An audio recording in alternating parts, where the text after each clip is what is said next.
দর্শক, বিএফডিসিতে রয়েছেন আমাদের সহকর্মী নিয়াজ মোর্শেদ। সেখানকার পরিস্থিতি জানাতে সরাসরি যুক্ত হচ্ছেন তিনি।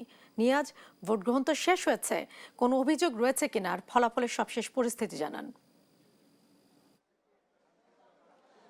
যদি একটু বলি যে এই মুহূর্তে কিন্তু আপনার ঠিক 7:30 নাগাদ কথা রয়েছে যে আপনার যে শিল্পী সমিতির যে নির্বাচন, সেই সকাল থেকে যে নির্বাচনটি চলেছে সেই নির্বাচনটির যে ভোট গণনা কার্যক্রম সেটি কিন্তু শুরু হওয়ার কথা রয়েছে। এবং আমরা শুনেছি যারা নির্বাচন কমিশনার রয়েছে এবং ভোট গণনার কাজে যারা নিয়োজিত রয়েছেন তাদের ঠিক 7:30 নাগাদ যে ভোট গণনার যে কেন্দ্রটি সেখানে আসবেন এবং তারা আপনার ভোট গণনা শুরু করবেন। আমরা দেখতে পাচ্ছি প্রজেক্টরের মাধ্যমে যে আসলে তাদের সেই প্রস্তুতি তারা নেওয়া শুরু করেছে। এবং যদি একটু বলি যে আজকে ঠিক সকাল 9টা থেকে এই 2026 এবং 28 দ্বিবার্ষিক যে শিল্পী সমিতির নির্বাচন সেটি আপনার শুরু হয়েছে এবং এই প্রায় সন্ধ্যা 6টা পর্যন্ত আসলে এই আপনার ভোটটা নেওয়ার যে কার্যক্রম আসলে সেটি কিন্তু আপনার ভোট গ্রহণ কার্যক্রম চলছে সন্ধ্যা 6টা পর্যন্ত। এবং এখন পর্যন্ত আসলে প্রায় উৎসবমুখর পরিবেশ বিরাজ করছে এখনও এফডিসিতে। এবং যদি একটু বলি এখনও সবাই অপেক্ষা করছে আসলে আগামী 2 বছরের জন্য আসলে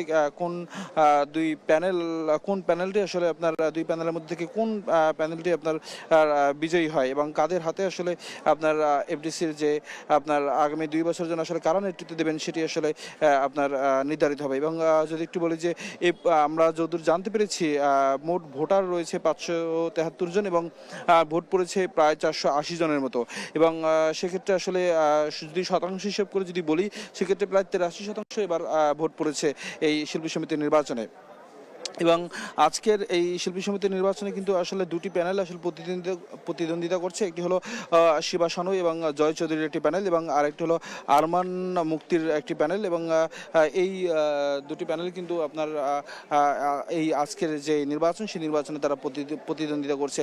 এখনো পর্যন্ত এই এফডিসিতে আসলে আপনার প্রায় ভোটার যারা রয়েছেন তারা এখন আসলে অপেক্ষা করছেন যে ভোট গণনার শেষে আসলে কারা বিজয়ী হবেন এবং আগামী যে 2 বছর আসলে কারা নেতৃত্ব দেবেন সেটির অপেক্ষায় তারা রয়েছেন। যদিও 7:30টার দিকে ভোট গণনা শুরু হওয়ার কথা রয়েছে এবং তারা ইতিমধ্যে তারা আসলে আমরা দেখতে পাচ্ছি প্রস্তুতি প্রায় নিয়ে ফেলেছে এবং তারা নির্বাচন কমিশনার সহ এবং যারা আসলে ভোট গণনা কার্যক্রমে যারা অংশ নেবেন তারাও আসলে ইতিমধ্যে যেখানে বসে যে কেন্দ্রে বসে আসলে ভোট গণনা হবে সেখানে তারা ইতিমধ্যে পৌঁছে গেছেন, আমরা সেটি দেখতে পেয়েছি। এই ছিল আমার কাছে এখন পর্যন্ত সর্বশেষ তথ্য।